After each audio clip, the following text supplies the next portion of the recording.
have on the lineup, and so she's more of this. I mean, she still plays that hunter playstyle we like a lot, but she's more focused on burst focus. She wants to get that heavy damage up front and really get that into it, and scales well into mid and late game, but in a very different way. Yeah, so she's got a as you mentioned, it's a weird kit to me because it's a burst damage kit, no question, but it's also an in-hand kit, and the in-hand is what makes your burst happen. Right. So it's not the kind of traditional, I would say, like Neith is a bursty hunter in terms of, and on her are more ability-based burst hunters. Medusa, while being ability-based, she does it through her in-hand, so let's go ahead and get through her abilities here. And let's actually start with her number 2. I think is a better place to start there. It's a much more of a kind of traditional ability in Acid Spray. So walk me through what this ability does, and we'll see it demoed as well.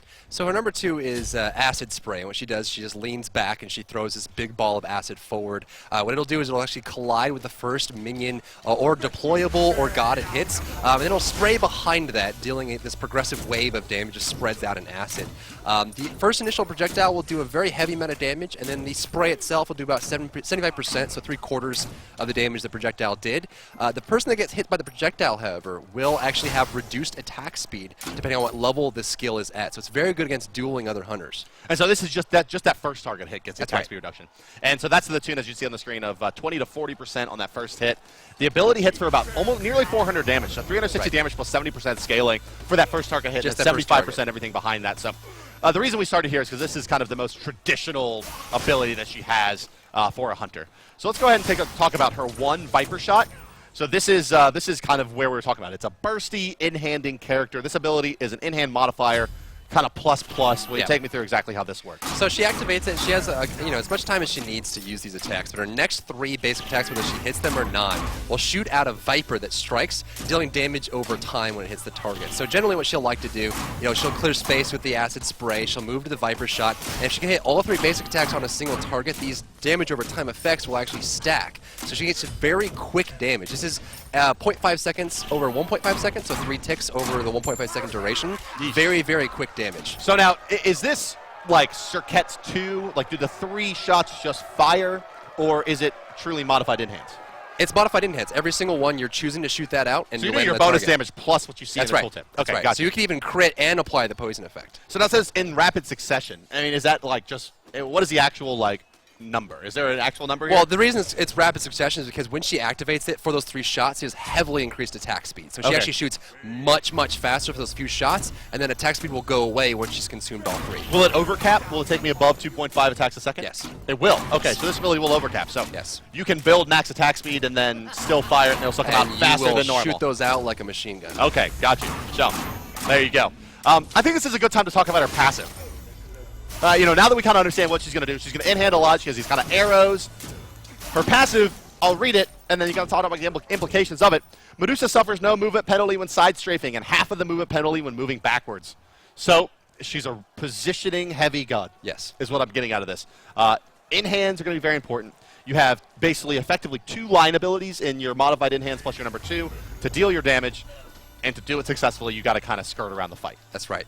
When we first started testing Medusa, it was very, very surprising to see the effect of this passive. On paper, it doesn't really seem like a lot to have no penalty strafing and less penalty going backwards, but a lot of times when we were playing against her, we found it difficult to land shots on her because you don't expect how fast she can actually move side to side, especially while incurring the attack penalty while using basic attacks. So she's very difficult to get a feel on where she's going and why she's going, just because the way she slithers around, and that really benefits her in a one-on-one duel.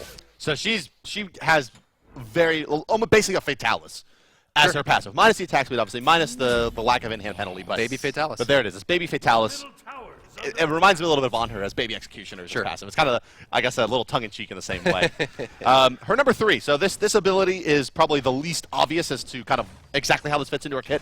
Outside of I just run away with it, it's a dash. Right. It's called Lacerate. It slithers forward, grabbing and slashing the first enemy she gets to. So is this a CC? Technically, yes. So what happens is she'll go forward, and if she collides with an enemy god, this will go through minions. She'll actually root both her and the enemy god and apply a healing debuff. And so if she really wants to commit to a target, she wants to get that target down, what you'll actually do, you'll knock onto it as protection dies to Robot.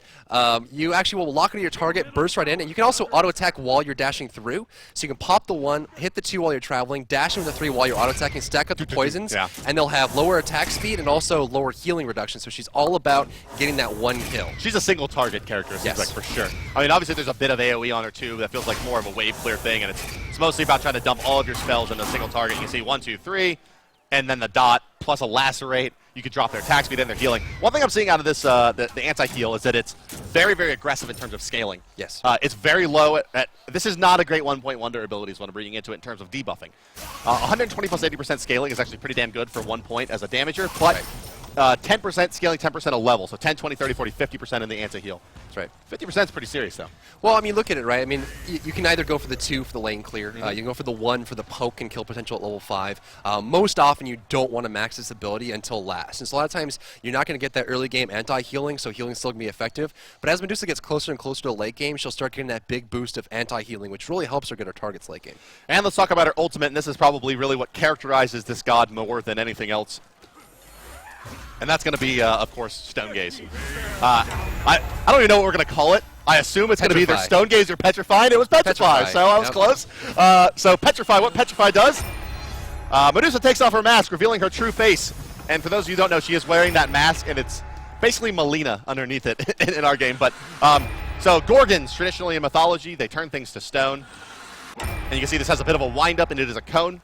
And what it does is enemies in the cone take 300 to 700 plus 100% scaling damage, so bursty, and they're stunned for 2 seconds if they're looking at Medusa. If they're not looking at Medusa, they take half the damage and are slowed by 50% for 3 seconds. And if you're killed by this ability, you leave a statue.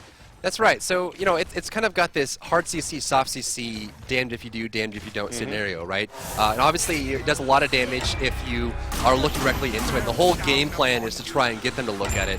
See it, get the Hey, look, there it is. There's that Ross statue. And that statue just doesn't go anywhere. Well, yeah, it just sits there, and you can't hit with abilities. You actually have to auto-attack it 4 times.